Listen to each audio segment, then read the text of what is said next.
কালকা থানা কমিটির কথার উপর নির্ভর করে আমি দিলাম আজ কি হবে।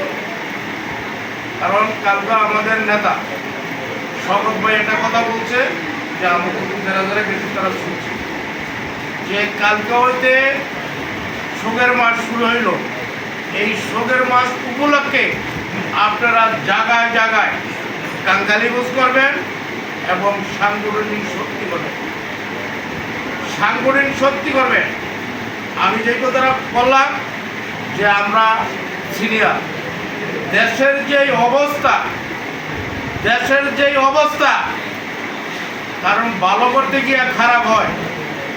এদিকে জসিম ভাই সীতাশালে একটা বক্তব্য দিছে এবং আমি সাক্ষী এবং ফতুল্লা থানার যেই লোক নিয়ন্ত্রণ করে নিজাম ভাইয়ের সামনে আমি জসিম ভাই, নিজাম ভাই আরও কয়েকজন ছিল।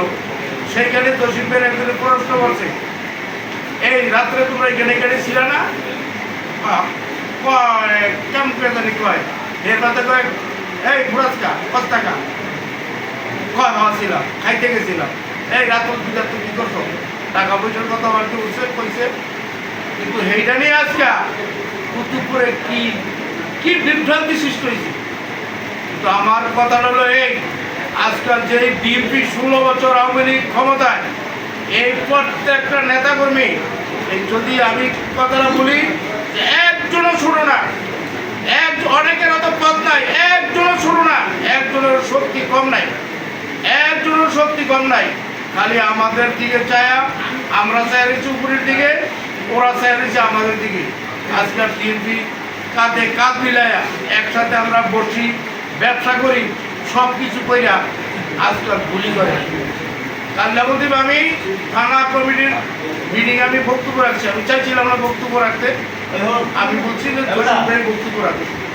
পরে দেখি যে একটা গ্রুপ হারিয়েছে করতে, পরে আবার আমি দাঁড়াইছি যে একটা কথা বলে না আমাকে না যে মারছে কেরা সব নাকি উচ্চাঙ্কার বলতো না, নয় মাঠে ইয়াতনে নন্দলা ইয়াতনে দিয়ে মেঘনাথ তো নেই। তখন আমি বলছিলাম যে 200 লোক পাগলা হাসপাতালে ভর্তি হয়েছে না, কারা এরা 200 লোক ভর্তি হয়েছে পাগলা। গুলি কারা করছে? আমরা আওয়ামী লীগের লোক করছি? আমরা কি আওয়ামী লীগের লোক করছি? কিন্তু কথা রইল যে আমরা এত বছর এত মিল করে চলার পরে তারা ছাড়লো না। আজকে দেশের যে অবস্থা হয়তো অনেকে জানেন, অনেকে জানেন না, অনেকে জান না। আমি যেদিনকা সাইনবোর্ডের রেজেক ব্যাপারীর ওইখানে আমাদের এমপি মহোদয় আসছে, যেই শামীম ওসমানের নাম শুনলে আগে বসে একসাথে পানি খায়, ওনার চেহারাটা দেখে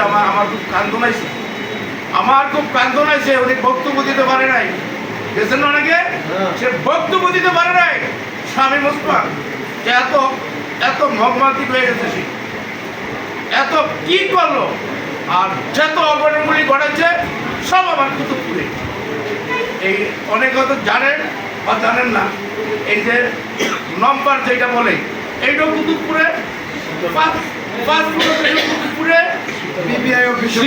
কুতুবপুরে রেজেক ব্যারির বাড়িও কুতুবপুরে, সব কুতুবপুরে, এসবি গার্মেন্টস সব কুতুবপুরে, হেডও কুতুবপুরে। কারণ আমাদের এমপি মহোদয় কষ্ট করিয়া এই যে জিনিসগুলি আমাকে নেতাকর্মী যদি চাইতো আমাদের কুতুবপুরে দিছে না, আনালে আমাকে আগে দিত ঢাকা, রানুতে দিত, এগুলি করে দিয়েছিল। আজকে এগুলি জ্বালায় দেওয়ার উদ্দেশ্য কি? পাকিস্তান আর বাংলাদেশ যখন যুদ্ধ লাগছে তখন বাঙালিরা ব্রিজ ভাইকে ফেলাইছে। কেন?